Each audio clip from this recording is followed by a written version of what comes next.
கலங்கும் வல்வினை கணபதி என்றிட காலனும் கைத்தொழும் கணபதி என்றிட கர்மம் அகலுமாம் கணபதி என்றிட கவலை தீருமே. கோடான கோடி தமிழ் மக்கள் அனைவருக்குமே 18 சித்தர்களும் முனிவர்களும் உருவாக்கிய பிரம்மசக்தி சித்தர்வாக்கு ஜோதிடர் கோடான கோடி நமஸ்காரங்களை உங்களுக்கு தெரிவித்துக் கொள்கிறேன். எல்லாரும் எப்படி இருக்கீங்க?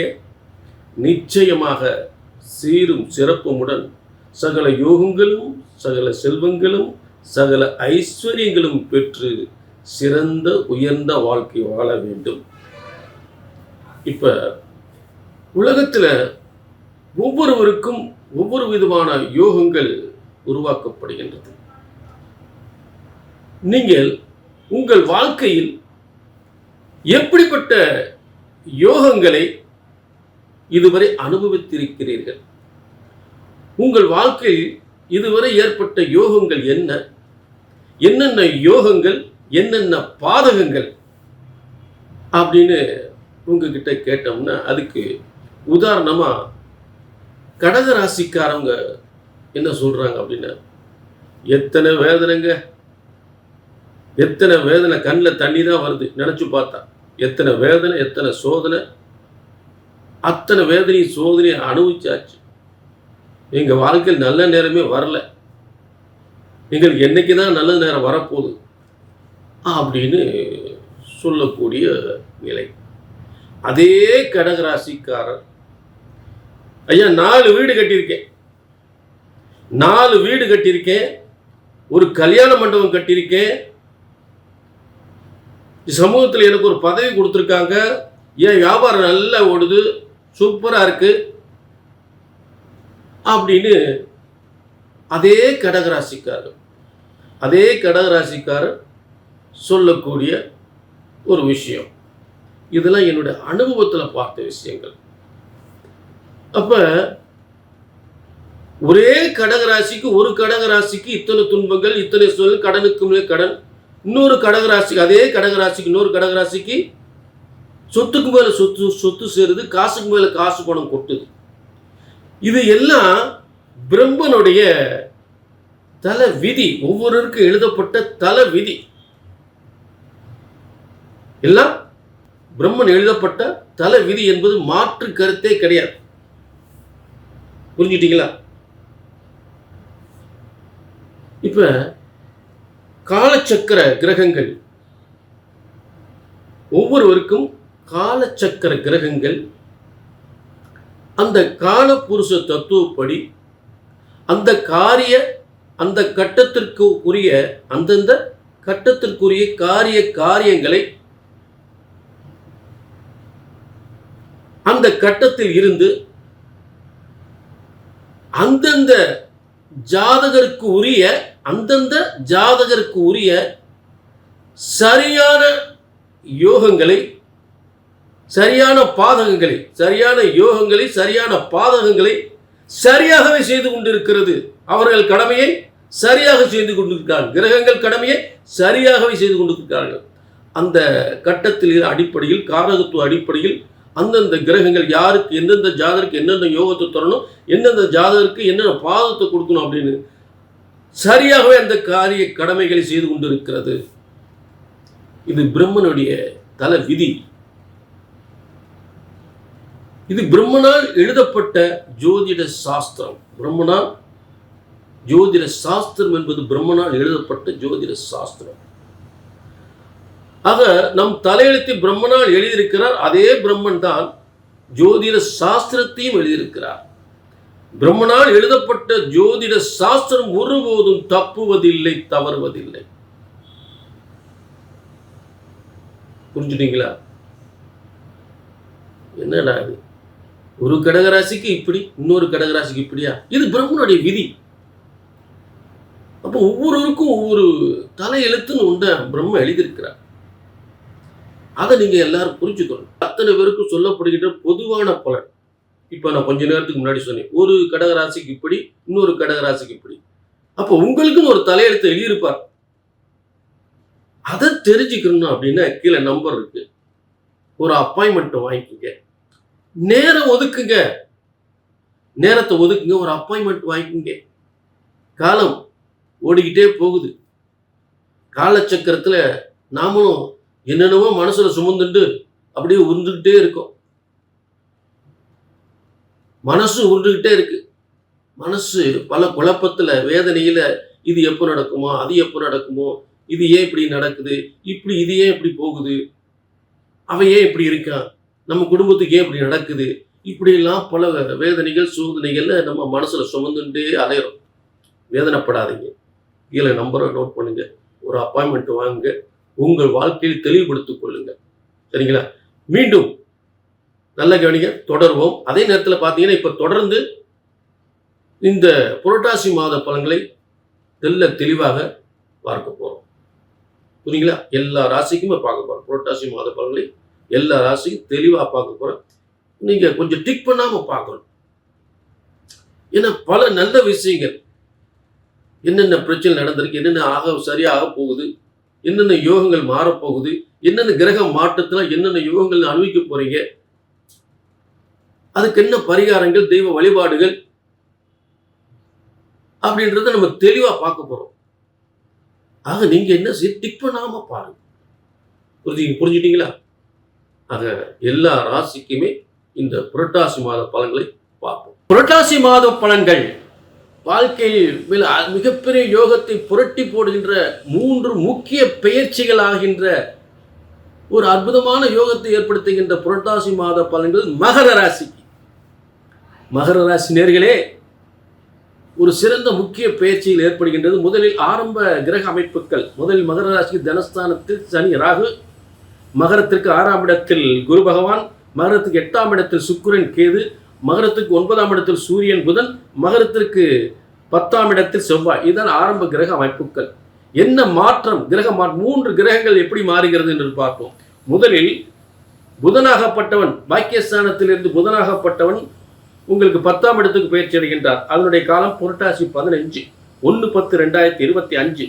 அடுத்த பயிற்சி சுக்கிரனாகப்பட்டவன் உங்களுக்கு புரட்டாசி 24 சுக்கிரனாகப்பட்டவன் 10/10/2025. புரட்டாசி 24 10/10/2025 அன்று சுக்கிரன் உங்களுக்கு 8ஆம் இடத்திலிருந்து 9ஆம் இடத்துக்கு 8ஆம் இடத்துக்கு 9ஆம் இடத்துக்கு பயிற்சிக்கிறார்.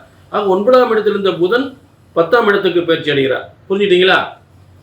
அடுத்ததாக குரு பகவானுடைய அதிச்சார குரு பயிற்சி ரொம்ப முக்கியத்துவம் வாய்ந்த இந்த 3 பயிற்சியில் முக்கியமான பயிற்சி குருனுடைய அதிச்சார குரு பயிற்சி.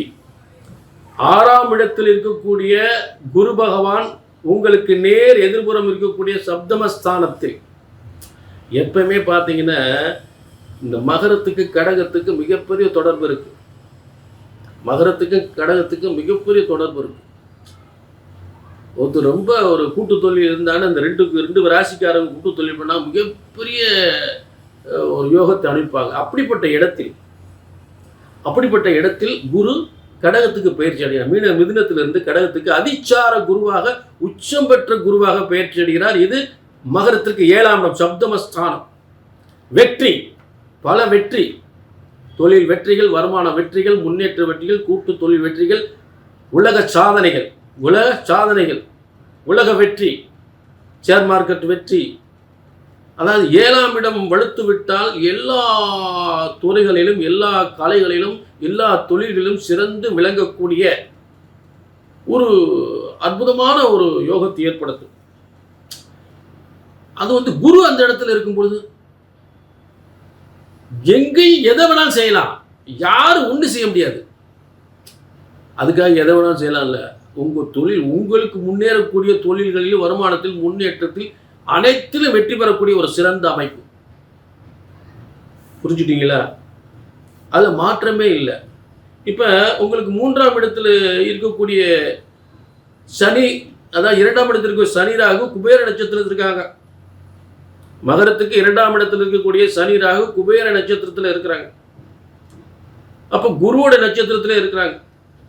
புரட்டாதி நட்சத்திரம், குபேர நட்சத்திரம். அப்ப அது குடும்பஸ்தானத்துக்கும் குடும்ப வருமானத்திற்கும் செய்கின்ற வியாபாரத்திற்கும் தொழிலுக்கும் எந்தவித பாதிப்புகளும் முன்னேற்றம் கொடுத்துக்கிட்டே இருக்கும். இப்போ இந்த குரு வந்து உங்களுக்கு அதிச்சார பயிற்சியாக 7ஆம் இடத்துக்கு வந்துடுறாரு. அதுக்கு முன்னாடி 6ஆம் இடத்துல இருக்கார். 6ஆம் இடத்துல இருப்பதுனால வந்து 3 மிகப்பெரிய தொழில் யோகம் தான். இப்போ 7ஆம் இடத்துக்கு வரும் பொழுது மிகப்பெரிய யோகம். அந்த யோகத்தை பற்றி பார்த்தாச்சு. அடுத்து மகரத்திற்கு இந்த சுக்கிரனாகப்பட்டவன் உங்களுக்கு 8ஆம் இடத்தில் இருக்கக்கூடிய நிலை.